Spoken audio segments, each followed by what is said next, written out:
Hi. Again, my name is Tommy Pigott, Principal Deputy Spokesperson.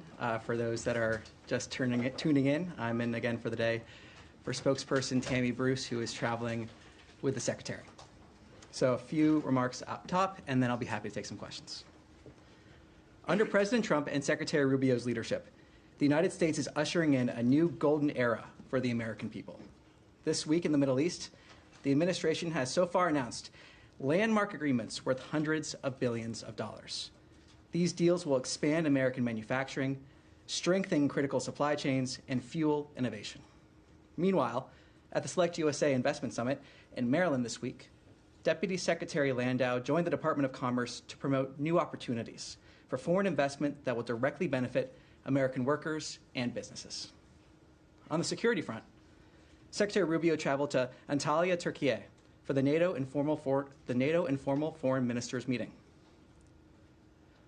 where he underscored the United States' commitment to strengthening our alliances and enhancing military readiness. As the Secretary stated, to better protect our alliance, defense production must rise, military readiness must improve, and burden sharing must be real. The United States looks forward to charting a course towards the 5% NATO defense spending target. From Turkey, Secretary Rubio will travel to Italy to accompany Vice President J.D. Vance for the inaugural Mass of His Holiness Pope Leo XIV. This sacred moment marks a time of spiritual unity for Catholics worldwide, and the Secretary will join the Vice President in this prayerful celebration. And finally, to further support regional stability, the President also affirmed the United States' support for a peaceful future in Syria. As the President said, he is ordering the cessation of sanctions against Syria in order to give them a chance at greatness. From revitalizing America's economy to forging pathways to peace, the Trump administration is delivering on its promises. The results are clear, and more is yet to come. And with that, I'll take some questions. Yes. Hi, it's Ellen Nickmeyer with the AP. Did the Trump administration on its Gulf trip raise the detentions of rights activists in Saudi Arabia? Did it ask for American citizens and American residents in Saudi Arabia to be allowed freed from travel bans and allowed to return home? And did it raise relatedly the issue of alleged UAE support to the RSF during the UAE stop? And separately, let me just address some of that. Just a lot there already to unpack. I'm not going to discuss private diplomatic conversations, but what I can say is that when U.S. citizens have raised the challenges they experience with exit bans, we have provided consular assistance and worked to ensure they receive fair and transparent treatment. That's what I have to offer there. When it comes to, again, not going to talk about private diplomatic conversations, but when it comes to those reports, we have heard of those reports when it comes to the RSF. Both the RSF and Sudanese armed forces have used weapons acquired from foreign actors against the civilian population and have committed human rights violations and abuses. Supplying arms to any of the belligerents prolongs the conflict and heightens the risk of further destabilization of Sudan and the region. The United States calls for an end to all external support to the warring parties and urges all our partners to press for a comprehensive cessation of hostilities and increased humanitarian access. Okay. I got a second question, but I'll observe that the that the U.S. actually has sanctions on the UAE for UAE companies for support to the RSF. And separately, there's progress on the Gaza Humanitarian Foundation says it's making progress with Israel on resuming aid in Gaza. Can you explain what the U.S. role in that is, the U.S. government role, what funding or support it's going to give, and if it's concerned by humanitarian groups' criticism that this violates humanitarian law by allowing a combatant, Israel, to control aid delivery to civilians? Well, look, one of the fundamental principles of this plan is that it is independent, meant to get humanitarian aid into Gaza. And we welcome the Gaza Humanitarian Foundation's official launch yesterday. The Secretary also just spoke to this as well. We have seen what has happened in Gaza because of the hostilities that Hamas bears sole responsibility for. before. We have seen this announcement. We welcome creative solutions to get aid in there. But as the Secretary also just said, we need to see aid enter Gaza in a way that does not allow Hamas or other terrorists to take that aid. So we welcome this creative solution. We welcome the Foundation's announcement. I refer you to the Foundation itself for further details on this program. So, could I follow up? Yes, Andrea. I want to ask you about Secretary Lando's trip out to Dulles to greet the South African refugees and State Department decision-making about the genocide designation that's under consideration, which the President had mentioned as genocide is happening there. There is a lot of evidence, public evidence, that is in open sources of farmers, white farmers not wanting to come, of black killings exceeding by large measure white killings in the crime problem that they do have, and that there is no white genocide to justify this kind of extraordinary accelerated refugee process for white South Africans. On the same day that temporary protective status was withdrawn from Afghans, thousands of them, many of whom are sponsored by U.S. military veterans because they were their translators. So can you unpack that and the disparity in treatment, and what is the status of any kind of genocide investigation on what is happening to white South Africans? Well, the President has been very clear, the concerns that he has in terms of South Africa. He has expressed those publicly and often. When it comes to temporary protected status, I refer you to DHS. That was always meant as a temporary program, a temporary benefit, but I refer you to DHS for more questions on that. Again, when it comes to the new arrivals that we saw, what we saw was a president who identified a priority that we fulfilled here at the State Department. And what's also clear is that the refugees that arrived met the same standard that is across the board for refugees. They met that standard. So what we're seeing here is a president who has been clear about his concerns with South Africa, and the State Department has acted on that, and the refugees that we saw met the standard in statute for refugees. The standard may be uniform, but the speed is not. We have people, Afghans, who are still in refugee camps since the fall of the Afghanistan regime, who are waiting to hear about SIV status or waiting to hear about refugee status, who have worked with the U.S. They are in Doha, they are in Albania, they're in Pakistan for years waiting to get the kind of treatment. And that is not a DHS function, that is a State Department function. Well, on that SIV front, SIV interviews continue. That process continues. What we have seen, again, is a president being very clear about concerns he has regarding South Africa and the treatment of Afrikaners in South Africa. Is there data to back that up? Oh, Or is it all anecdotal from advisors? Well, this has been a concern that the president's had for a very long time. He's been clear about that for years, about the abuses we are seeing in South Africa. So this is a priority outlined by the president. The president then directed the State Department and others to implement that priority, and we're seeing the State Department fulfill those executive orders. Is there a formal genocide investigation underway at the State Department? Like again, the president has spoken to this. I refer you to his comments. Nothing further to add on that front. But Tommy, just to follow up, I mean, what evidence can you share today from the podium to underscore there's a genocide going on in South Africa against the white? Well, look, the president, again, has been very clear on this. I refer you to his comments. When it comes to the treatment of the refugees that we saw arrive, that is that same standard in statute for refugees. Yeah, and there were harrowing stories that they told about the treatment that they suffered. So what we are seeing is a problem that has been identified by the president and the State Department fulfilling those executive orders. So again, we have heard these stories that have come through. The refugees there met the same statute for refugees that is uniform and standard, and that will continue to implement the president's priorities in this regard.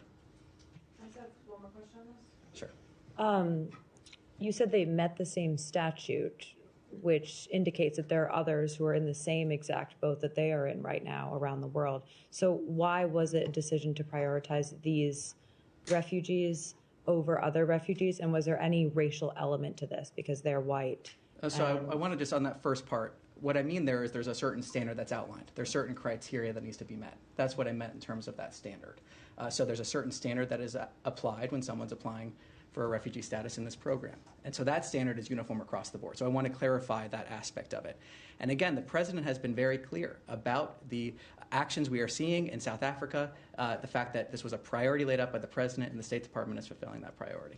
And you don't want to speak to any racial reasoning for allowing them to come in being white refugees versus not allowing any Latino or people of color coming into the U.S. as refugees this year? Fundamentally, what we have seen are harrowing stories from those refugees. They have met the standard that is applicable for those refugees. We have seen that process play out. This has been a priority for the president. And again, just looking at this scenario, we have heard harrowing stories here. That is what is at issue here. The fact that these people have gone through certain conditions. We have seen that standard for refugees apply. They have gone through this process. It's a priority from the president, and that's why we're seeing the actions that were taken.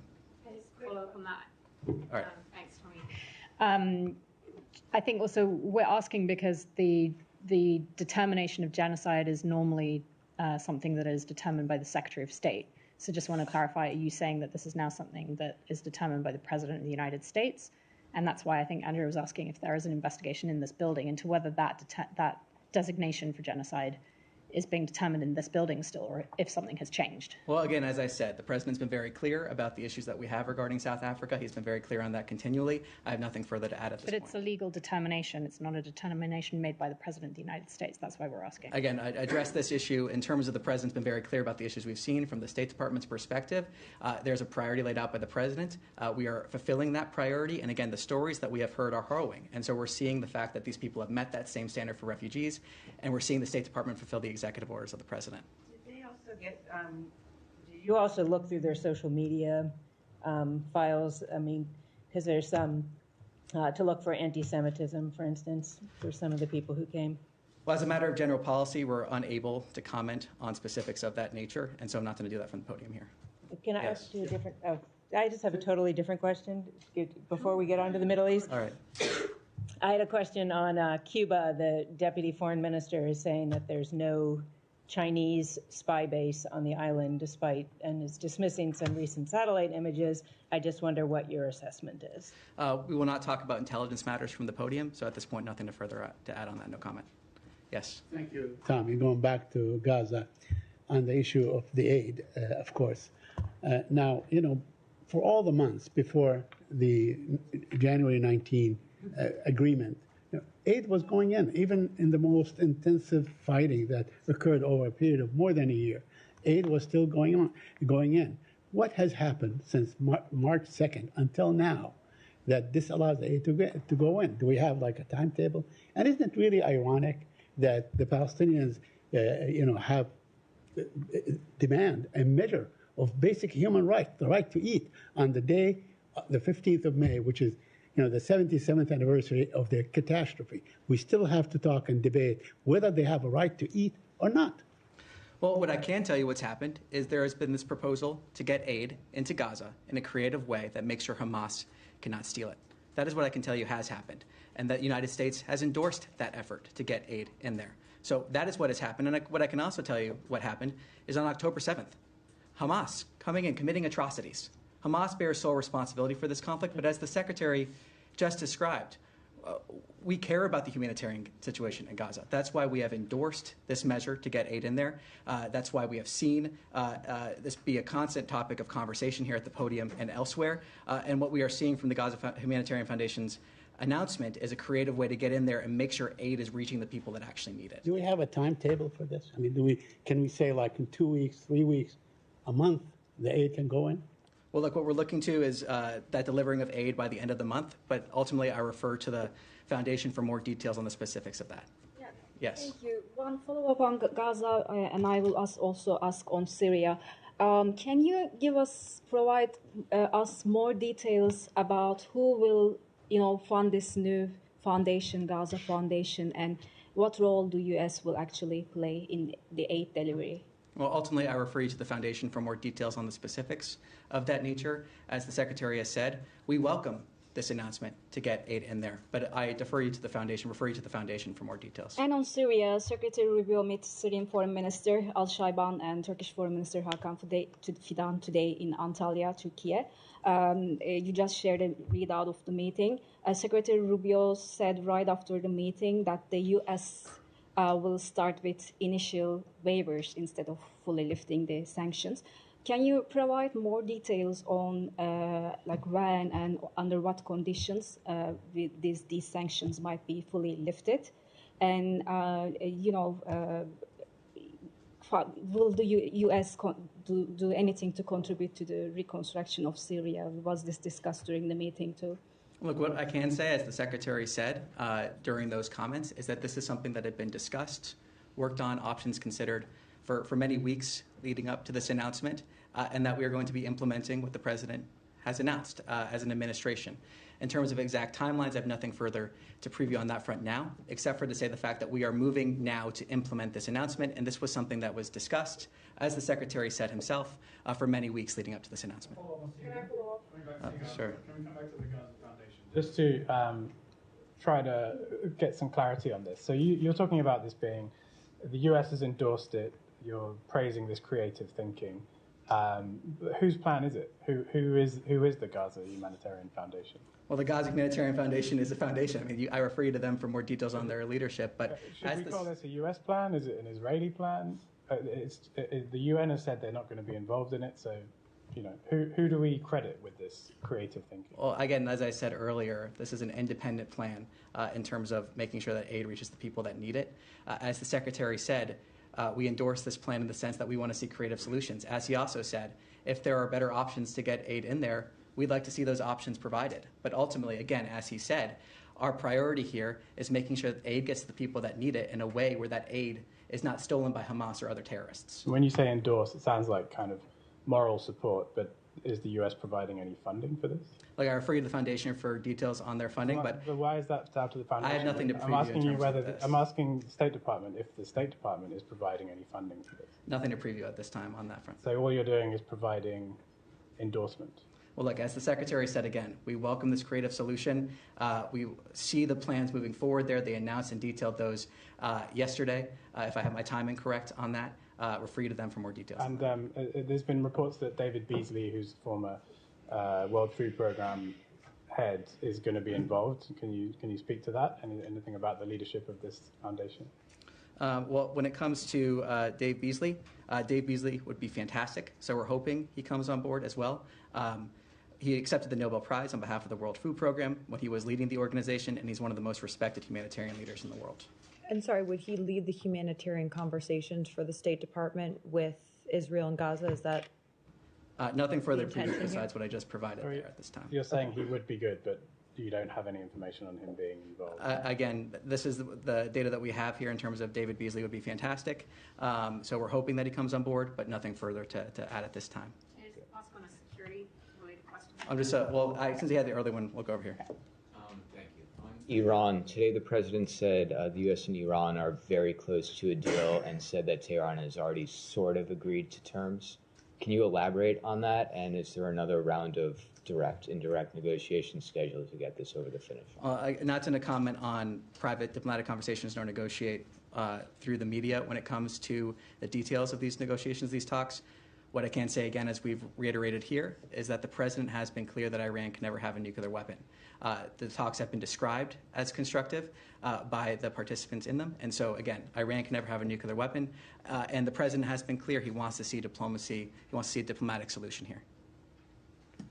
Yes. Tommy, can you speak to the remaining meetings for Secretary Rubio in Turkey and in Europe? I think you just mentioned his trip on Sunday, or the trip regarding the Vatican. But in terms of discussions about Ukraine, do you have anything to preview or to share in terms of will he engage with Ukraine's foreign minister and the other officials, even if Minister Lavrov, or even if the Russian government does not have a presence at the secretary's level in terms of officials engaged in Turkey at this point? Well, the secretary just spoke to this a little while ago. I refer you to his comments on that. Okay, thanks. Yes. Yeah. Thank you, Tommy. A question on Syria. After the President's meeting with the Syrian interim president and today's meeting between Secretary Rubio and Syrian Foreign Minister, do you recognize the Syrian interim authority now, or you still hold your previous position on that? Well, look, what we want to see, and taking a step back, is Syria take certain actions that were detailed in the readout the White House put out.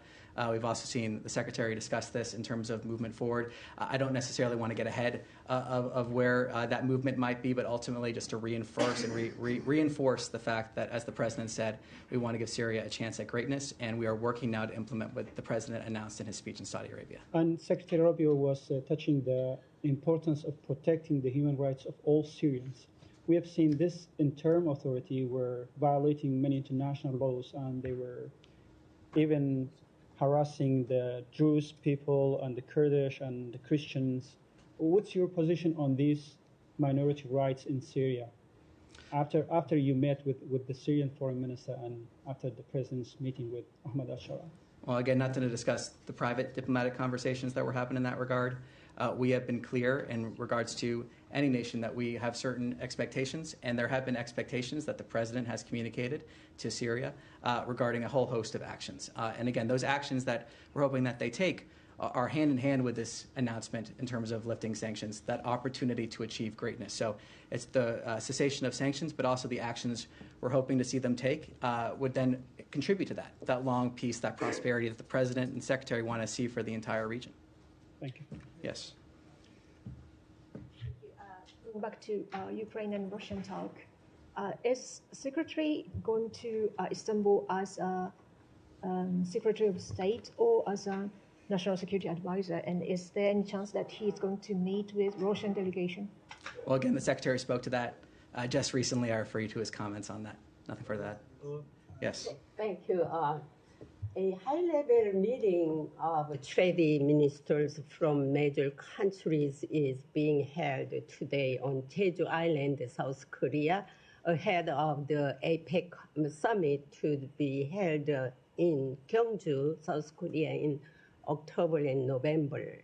Is there a possibility that additional U.S. and South Korea follow up the U.S. and China bilateral additional talks will be held? Well, what I can say is that the President has been clear he wants to strike deals that benefit the American people.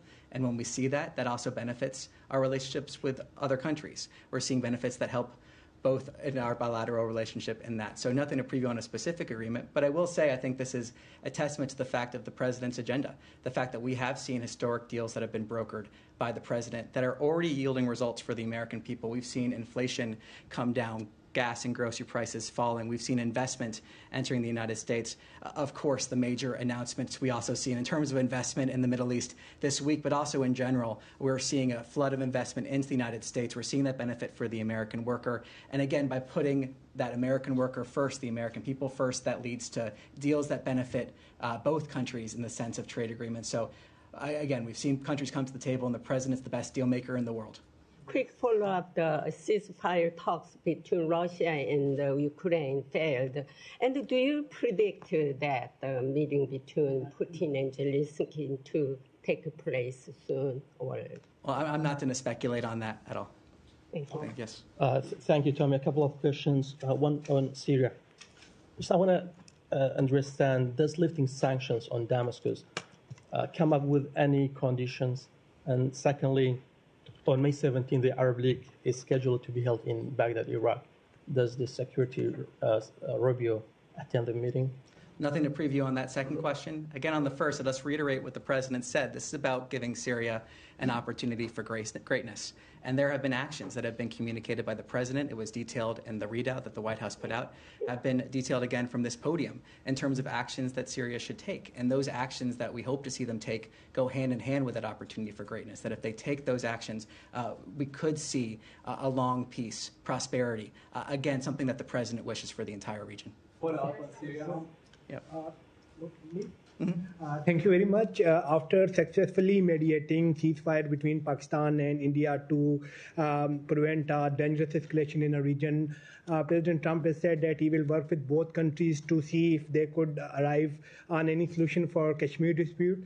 What is your take on it? How does the State Department see this issue? Is it bilateral for you, or it is open for any third-party mediation? Well, look, what we're happy to see is a ceasefire. That's what we've said for the last couple of days now, and we want to encourage and see direct talks between the parties. We have been clear on that. Taking a step back, the president is a peacemaker, and we celebrate the advancement of peace, and we hope to see the ceasefire be maintained. And the president has also been clear in terms of the praise that he has given both prime ministers of both countries for the wisdom and the fortitude that they showed by choosing the path of peace. Thank you. Yes. Thank you very much, Tommy. Me? Thank you very much, Tommy. One on Pakistan and one on Afghanistan, please. Both the leaders in Pakistan and India, in Pakistan, he is known as a fake prime minister, and in India, the prime minister is known as a big hater of Muslim, Christians, and Sikhs. Is the State Department at all worried that now when they have extended the deadline till 18th, after that, any nuclear thing is being discussed seriously or not? Well, again, what we are happy to see is a ceasefire, and that's where our focus remains, the direct talks we want to see. And again, the president has been clear praising both prime ministers for choosing the path of peace. Second one on Afghanistan, please. Afghan girls are now without education for 3 years. Has the president or the secretary at all entrusted in that country's girls to get educated and work towards their children not becoming terrorists again? Something like that? Well, look, we've spoken at this before in other avenues. What I can say, again, is that when it comes to our national interest, when we're looking at our national interests, we're going to continue putting America first, but nothing further to add in terms of that question there. Thank you. All right, thank you. Thank you very much.